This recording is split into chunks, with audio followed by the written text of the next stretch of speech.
Lycans and gentlemen, we thank you for waiting.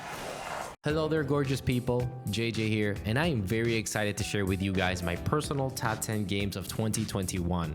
It's a little late, I know, but hey, at least it's here. This is a spoiler-free video, so even if you haven't played a certain game on this list, please note that it is safe to watch. Also, this list is just my personal thoughts on these games. I do not claim to be an objective reviewer by any stretch. I'm just a fanboy, alright? For in-depth reviews, please consult a different channel. So without further ado, let's begin, shall we? Woohoo! Just in time! Now, let's take a look at him. Well, Ethan Winters. You escaped my little brother's idiot games, did you? Let's see how special you are. Yes, Mother. I'm a huge Resident Evil fan, and as such, Resident Evil Village was one of my most anticipated games of the year, and it delivered, for the most part. Starting with the fantastic and gorgeous art direction, the environments in particular really stand out from other Resident Evil games. There's so much variety that you don't normally get from a Resident Evil game. Heavy inspiration must have been drawn from film director Tim Burton, from the opening cinematic that looks straight out of A Nightmare Before Christmas, to the way the tree branches are intertwined in the dark, snowy forests, which remind me of Sleepy Hollow. The story in Resident Evil Village is alright. The intense horror of Resident Evil 7 has been toned down significantly. Ethan and Mia from Resident Evil 7 return to fight for their lives once again. Ethan didn't really impress me in Resident Evil 7, but by the end of Resident Evil 8, I couldn't help but find him endearing in a way. The ensemble cast of larger-than-life villains take center stage in the story, with each one having their own area to explore, with Lady Dimitrescu being by far the most interesting one of the bunch. Quiet now, child. Adults are talking. I'm the child. Her area in particular is where Resident Evil Village truly shines, with a semi-open world environment reminiscent of classic Resident Evil, where you have to find certain trinkets while solving light puzzles in order to progress through the game. However, to get to this point in the game, you must slog through its opening hours, which drag on for far too long. That's where my biggest gripe with Village comes in, the pacing. You get a slow opening followed by the game's peak, and then the pacing drops again, then back up, but never really reaches that peak again. In short, the pacing is very uneven. It's especially painful when replaying through the game a second time. Now, I'm no stranger to replaying Resident Evil games. I've been doing it for over 20 years, but I just couldn't get past the opening hours of my second time through. When Resident Evil Village isn't preoccupied with long scripted sequences, it is fantastic to play. Combat feels great, guns feel satisfying, but the best thing about Village's gameplay is the exploration. It's a joy to hunt for treasures a la Resident Evil 4 and discovering side content little throughout the village. These side ventures break the monotony that can creep in while playing through the campaign. Too bad there wasn't more of it. Overall, Resident Evil Village is a great addition to the Resident Evil franchise. While its pacing was a big issue for me, which hampered my enjoyment the second time around, its villains, setting, and the amazing sense of exploration make it one of the best games that I played this year. Mother Miranda's gonna love you.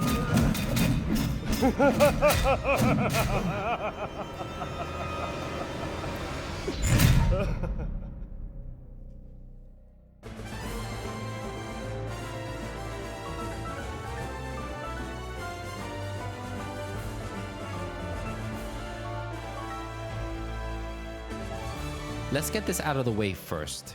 I like the chibi art style. I think it works great in the context of a remake to Pokemon Diamond and Pearl. The art style is meant to be evocative of how those games used to look back on the Nintendo DS.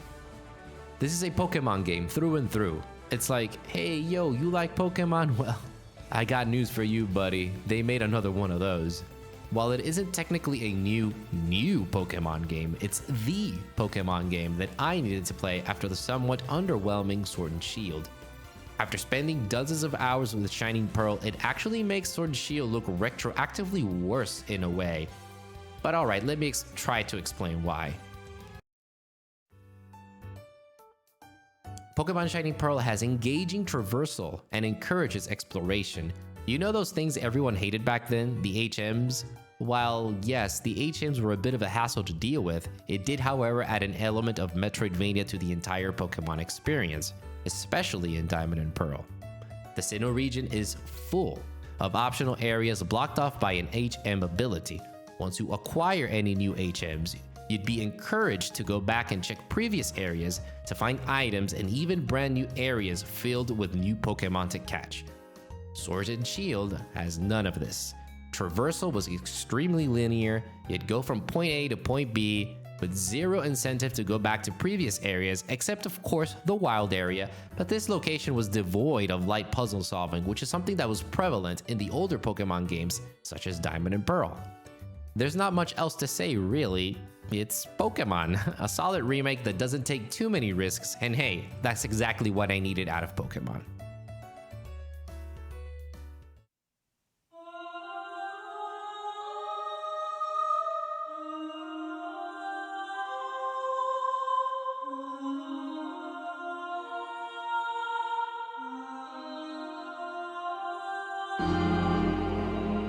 Tormented Souls is an indie survival horror game heavily inspired by the old school Resident Evil and Silent Hill games. You remember survival horror in the late 90s, right? It was slow, backtracking, tons of obtuse puzzles, clunky combat, fixed camera angles, and of course, tank controls. Tormented Souls comes straight out of the 90s. It is a love letter to a genre that has long since changed. It harkens back to the days of limited resources like ammo, health items, and even, yes, saves. Saving the game is indeed a finite resource, much like Resident Evil back in the day. Most folks would find this aggravating and frustrating, but to me, it adds tension to the overall experience.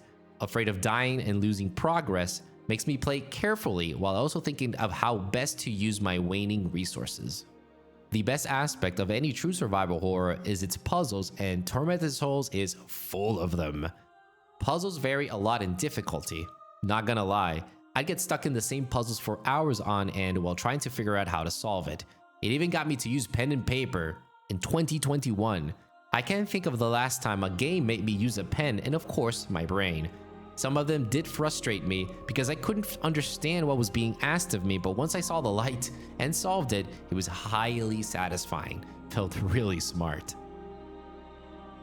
Other than the puzzles, you'll be running around a huge open environment with tons of areas to explore for key items that'll help you progress through the game, much like a Metroidvania. You'll even acquire permanent upgrades needed to open new areas. Combat is what you expect from this type of game. It's very clunky, but I personally don't play these games for their combat. I play it for the exploration, puzzle solving, and atmosphere, so this wasn't a huge issue for me. The story does some interesting things that are never fully explained, but I personally don't mind it when stories leave some sort of mystery for the viewer, or in this case the gamer, to formulate their own theories on what is happening. The voice acting is What the hell is going on here? a bit flat. My child, you are pale. What happened to you? The dialogue isn't really cheesy like in the first Resident Evil game. Tormented Souls does take itself somewhat seriously, so the fact that the voice acting doesn't deliver is a bit distracting. However, I will say that I highly enjoyed it when the main character talks about recent events in the game while saving in certain spots. My name is Caroline Walker. I came to Wildberger Mansion seeking information about 2 girls in a photograph I received in the mail a couple of weeks ago. My biggest gripe with the game is the last boss. Unintuitive, frustrating, and totally unnecessary. Kind of ruins the final act of the game. I also found the replay value to be a bit lacking. There's no real incentive to go back and replay the game. No unlockable costumes or difficulties or anything. I think they'll keep adding content to the game, or maybe they already have, but when I played the game on release, there was no reason for me to replay it. Tormented Souls is a fantastic callback to a bygone era of gaming for better or for worse. In a sea of horror walking simulators littered with cheap jump scares made specifically for YouTubers to react to, Tormented Souls is a surprising breath of fresh air. It reminds me why I fell in love with the genre in the first place. Can't wait to see where the devs go from here.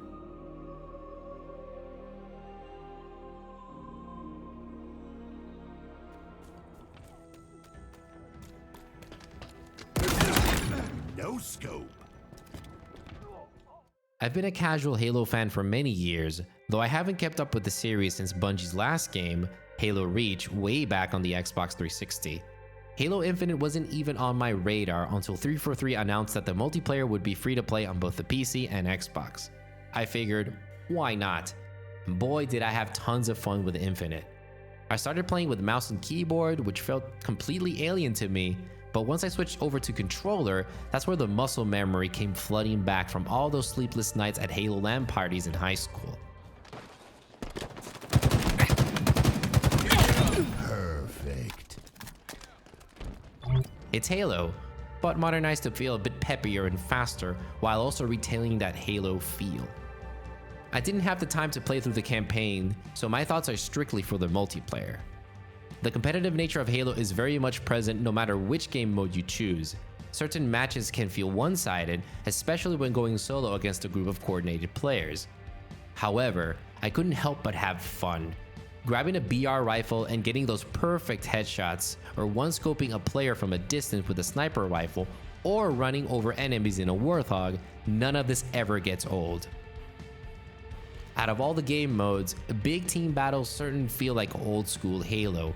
Giant maps filled with players riding Warthogs, Ghosts, and Scorpion tanks that lead to some wacky and hilarious moments reminiscent of the original Halo 1 and 2 multiplayer that I remember so fondly.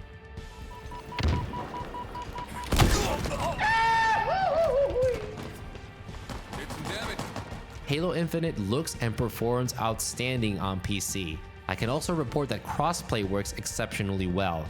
I played with a couple of friends, one of them was on the Series X while the other one was on an Xbox One, and the game presented no issues on either end.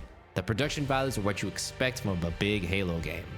Halo Infinite's progression system is a bit undercooked since it relies on the player completing specific challenges as opposed to just a straight up earn XP and level up system.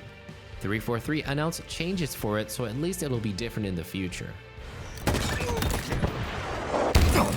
Halo Infinite brings the Halo magic back, and the free-to-play model allows for a newer generation of Spartans to participate in crazy over-the-top battles.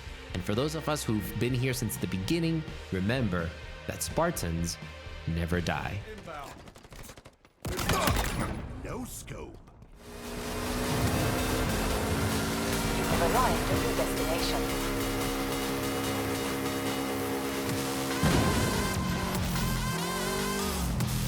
Forza Horizon 5 is absolute fire. High, kinetic, unadulterated energy fuels the entire Forza Horizon 5 experience. The Mexican setting is a fantastic choice not only to show off the beautiful Mexican landscapes, but also Forza Horizon 5's beautiful color palette, which is absolutely stunning. Turn around when it is safe to do so. Integral to the Forza Horizon 5 experience is the plethora of ways a player can customize their experience. Right out of the gate, you are presented with some fantastic accessibility options, as well as graphical options to fine-tune the performance depending on your PC. The experience can be customized even further by ways of adjusting the difficulty to your liking. Do you want a sim racer experience or an arcadey one? Or perhaps a mix of both? Horizon 5 is flexible enough to accommodate all sorts of players, from beginners to absolute car aficionados. After fiddling around with the options, it's off to explore the massive open world of Forza Horizon 5 version of Mexico. Not only would you find your typical racing events like street, road, and dirt racing, but also collectibles in the form of billboards reminiscent of the seminal Burnout Paradise. The map is filled with little side activities to do as well, but for me, just roaming around is where I had the most fun. I discovered secret locations, engage in fun little side activities, and also mess around with the game's photo mode. Did I mention that Forza Horizon 5 is all about customizing the user experience? Not only is there a great selection of cars to choose from, but you can also customize the livery. You can either make your own or just do what I did. I searched for the word anime and added it to my Nissan GT-R. You can buy upgrades for each car to make it lighter and faster, but you can also fine-tune them. If you're not a car junkie, then no problem. Downloading and installing tuning options from other racers is extremely accessible and easy. On top of that, During any time, you have the ability to rewind time in case you binned it on the last corner of a long race, and there's no penalty for it, further adding the sense that Forza Horizon 5 just wants you to have fun. Overall, I had a blast with Forza Horizon 5. The sheer number of options presented by the game, coupled with its high energy and gorgeous locations, makes Forza Horizon 5 one of the most accessible and fun racing games I've played since Burnout Paradise. Hit the danger sign! Best idea ever.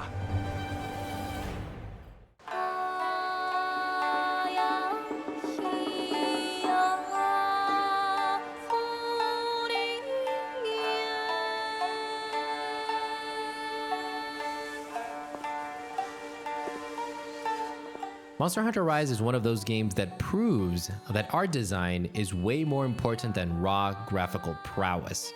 Yes, it's running on the Switch, but make no mistake, Monster Hunter Rise is beautiful. Characters are highly detailed and full of life. Cutscenes are cute and endearing. Monsters are impressive forces of nature, and Kamura Village is absolutely gorgeous. The game just oozes heart, and I couldn't help but smile every single time I saw those adorable cats cooking dango before my hunts.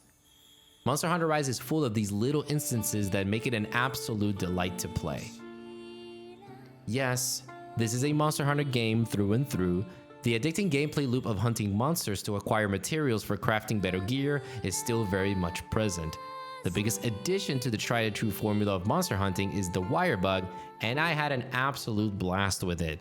It speeds up the game's traversal considerably, and it makes combat even more engaging by allowing hunters to take to the air to try and land a devastating blow on a monster's head.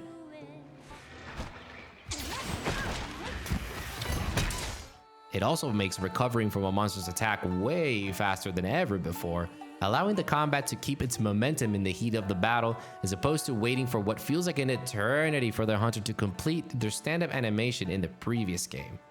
Monster Hunter Rise's soundtrack is phenomenal, featuring soothing tracks that fit the game's art design beautifully. Monster Hunter Rise is a cutesy, addicting, fun, and delightful action RPG with a lot of heart and soul, easily one of my favorite games of the year.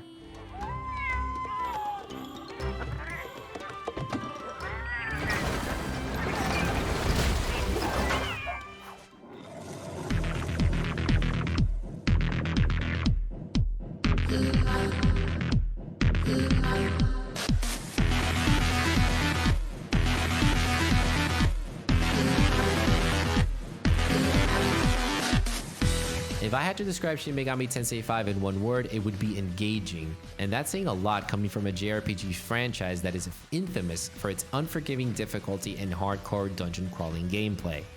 SMT5 takes a different approach from its predecessors. Gong are the long maze-like dungeons from previous titles. In its place are huge open environments dense with areas and activities to explore. The traditional grindy gameplay nature of Shin Megami Tensei has been modernized to be a smooth, balanced progression. It avoids grinding by giving players a plethora of activities to do, such as subquests, optional bosses, collecting Miimans for glory points, which are then exchanged for upgrades, finding treasure chests, negotiating with demons, and of course, demon fusing. Team composition is everything in SMT5. Assembling a team of demons around a boss's strengths and weaknesses is at the core of SMT5's gameplay. I spent countless hours in the world of shadows dealing with the occult to summon the strongest demons for my party. Fusing is easier than ever before with quality of life improvements such as Reverse Compendium, allowing you to fuse registered demons stored in your compendium, but also the ability to choose which skills a demon should inherit. This level of customization is what kept me hooked, finding the absolute best ways to prepare my companions for the upcoming battles. Speaking of battles, the press turn system returns, and yes, it is still awesome. I found myself constantly doing stuff in SMT5, and none of it ever felt like a chore. Unlike last year's Yakuza Like a Dragon, which relied heavily on grinding towards the later half of the game, SMT5 avoids this pitfall completely by giving the player enough things to do, and it is mixed in seamlessly with the game's main story progression. Oh yeah, the story. The story does take a backseat here, unlike in the Persona games where it is front and center.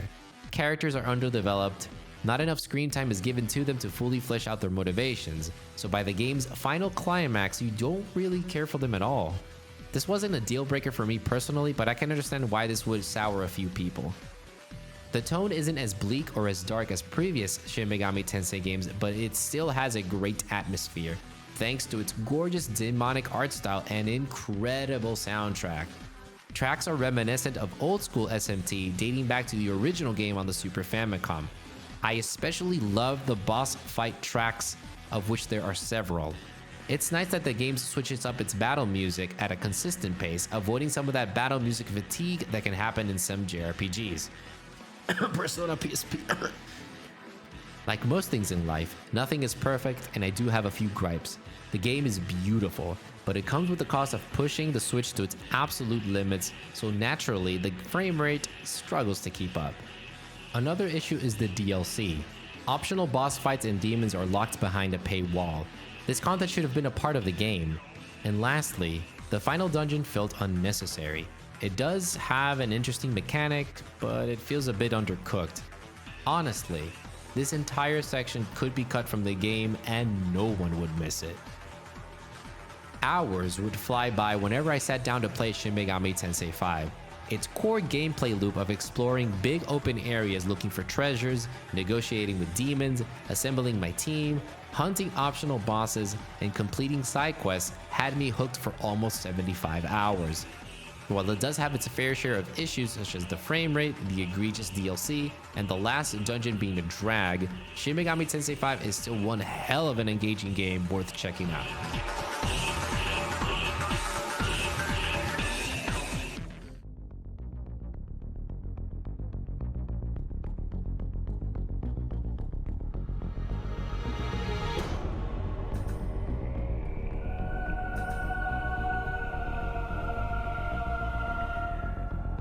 Metroid Dread is an absolute masterclass of gaming design.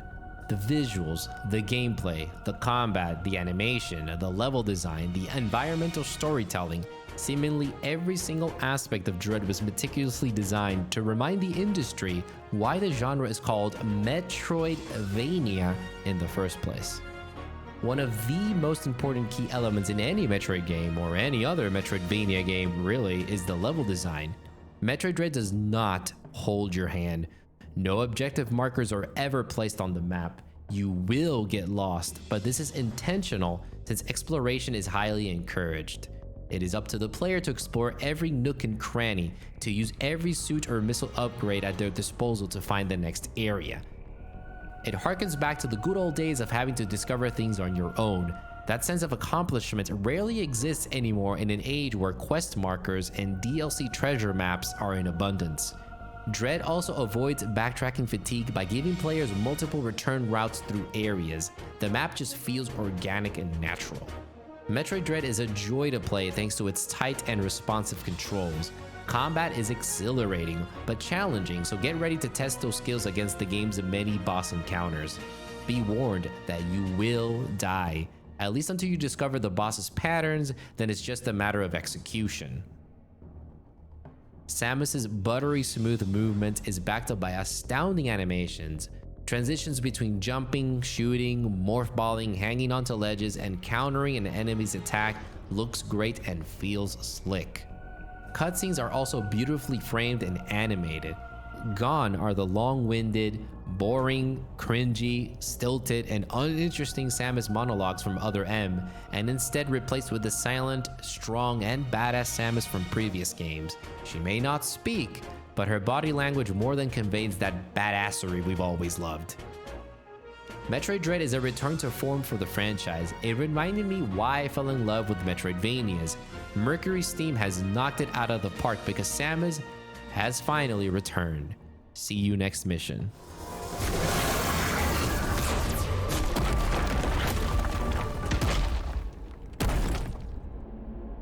That is bullshit blazing, still my heart is blazing.